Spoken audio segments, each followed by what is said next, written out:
Halo sob, ini adalah si Molly. Molly naik motor. Kira-kira dia mau kemana ya sob? Mari kita tonton. Hei mak, kunci mana mak? Mau ngapain kamu? Aku mau naik motor lah mak. Ayo mak, mana kunci ini? Ini aku mau stand ini. Coba lihat.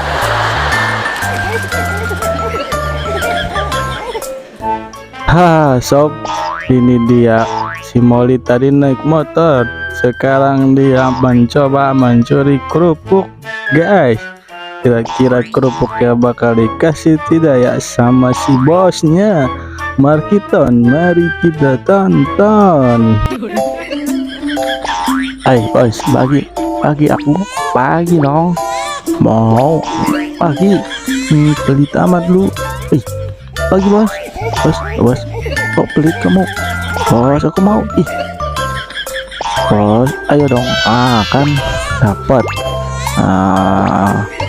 Enak nih, lumayan kan, satu juga. Gurih. Ini ada kucing hitam, ngapain ya sob? Apakah dia ketakutan? Mari kita lihat. Kayaknya ketakutan. Dia takut apa ya sob?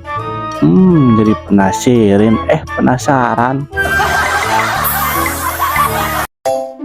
Kok gue gak nyaman ya di sini? Kok gue ngerasa gelisah banget ini?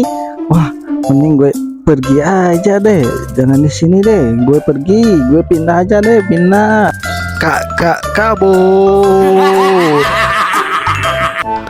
Nah, itulah sob, tingkah kucing random yang dimiliki oleh Kak Nit. Gimana kalian, suka tidak sob? Kalau suka jangan lupa like, komen, dan subscribe. Dadah.